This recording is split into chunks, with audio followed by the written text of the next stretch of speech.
सर्व अन्यायग्रस्त आदिवासी मानव कोळी मतदार कोळी ठोकळे कोळी पटकोळी या जमातीच्या संदर्भात विविध प्रश्नांसाठी आज आपण जे आंदोलन केलंय, सकाळपासून वेगवेगळ्या पक्षातील लोकांनी आपल्या आंदोलनाला भेट दिलेली आहे।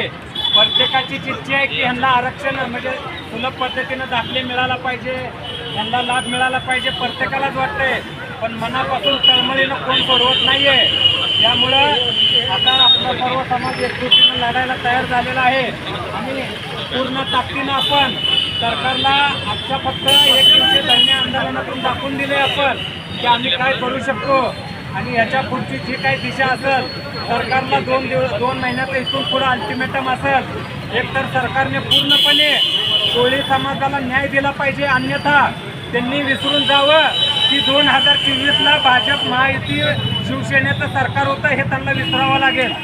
का तर संपूर्ण महाराष्ट्रातला कोळी समाज हा पेटून उठलेला आहे। 40-40, 50-50 वर्ष या सरकारनं आमच्यावर अन्याय केलेला आहे। जर आम्ही अधिकृत जर असताना देखील 70-80 लाख आमचा समाज असताना देखील निधी घेताना आमच्या समाजाची गणती करते ती प्रत्येक गोष्टीसाठी आमचा समाज लागतो आणि ज्या वेळेस न्याय द्यायचा विचार येतो त्यावेळेस आमच्या समाजाला डावलण्याचा प्रयत्न आत्तापर्यंतच्या ह्या सरकारने आणि आत्तापर्यंतच्या ह्या सर्व अधिकारी लोकांनी केला आहे।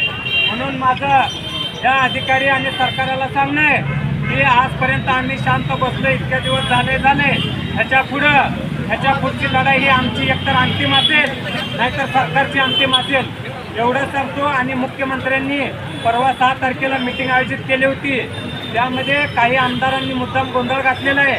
ती मीटिंग पुन्हा एकदा या मुख्यमंत्र्यांनी लावली पाहिजे, अन्यथा सरकारला आम्ही आत्ता पण अल्टिमेटम देतोय 2 महिन्याचा कालावधी, नाहीतर जर 25 आमदारांच्या नादाला लागून हे जर आम्हाला अन्याय करणार असतील तर त्यांचे 70 आमदार पाडायची ताकद या 70 ते 80 लाख कोळी समाजामध्ये आहे, हे एवढं त्यांनी लक्षात घ्यावं।